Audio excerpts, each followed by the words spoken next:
Okay, so we're going to start with Swiss chard today instead of mustard greens because they didn't have mustard greens at the store. I'm going to break off the woody part, throw that away, put the leaves down in the cold water.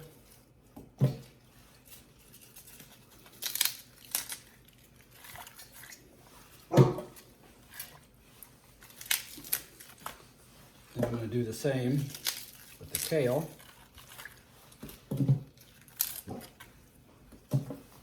Basically, I'm going to get all the sand and dirt out of it because when these things grow in the field, they're prone to pick up a lot of sand and dirt.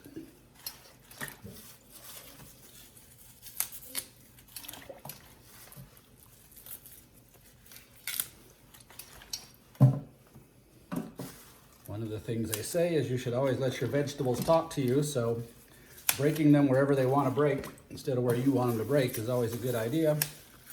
That's how you're going to get your most tender. Sorry, the dog's barking. Your most tender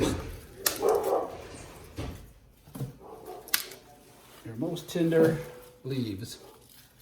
And that one's really not any good.